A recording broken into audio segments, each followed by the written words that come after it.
to School Scoop here on M6, your hometown station.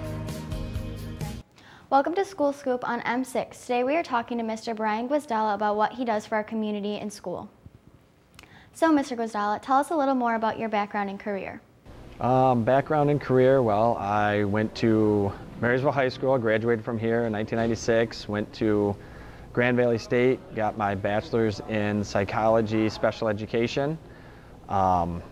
Got my master's degree later in coaching administration from Ball State University. Let's see, I've been in Marysville for, 12 years now. This is my 13th year. And I was down in East China for 4 years before that. Have taught special ed for almost all of it.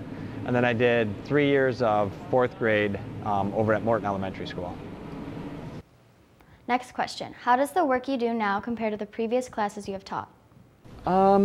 I think you go into every situation kind of knowing different expectations for each thing. So I think there's similarities and differences. Obviously the pacing sometimes when we're working with special needs students is different than what it is in, say, an elementary school setting or the general ed class setting. Obviously there's more individualized education in the special education classroom than there is in a general ed classroom.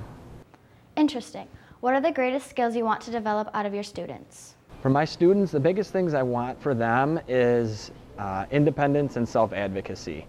I want them to be able to go do whatever it is that they want to do and then be able to advocate for themselves and let people know that maybe they have some challenges that are different than other people, but they're still capable of, certain jobs and careers that are out there. They just might need a little assistance or, just a little bit of a accommodation or modification to help them achieve that goal. I understand you run a school cafe at lunch. Tell us how that helps the students. We have the cafe and the school store that my students run both of those. It helps with their life skills.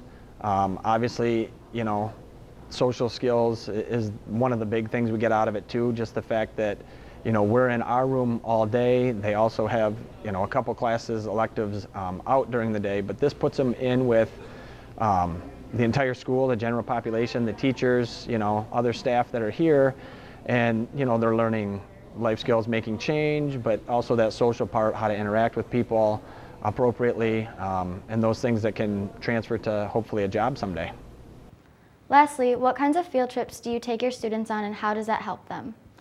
We have not taken any field trips yet this year just because of the number of students we have. We're hoping to do some more as we get some different things. The biggest thing right now is transportation. So we're looking at getting the public bus, the Dial-A-Ride bus, to come down and take us to some places. We have gone up to SC4. There was a motivational speaker up there called Basketball Jones. So we went and saw him, and he just talks about being a student with a disability when he was younger and how he just had to work hard and, again, that self-advocacy, tell people that he had a hard time with that and he got the help he needed and just where he made it to where he's at now.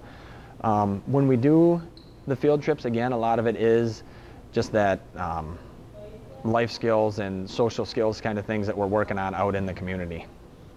Thank you, Mr. Gwisdala, and good luck to you and your students. I'm Kirsten Garrow on M6, your hometown station.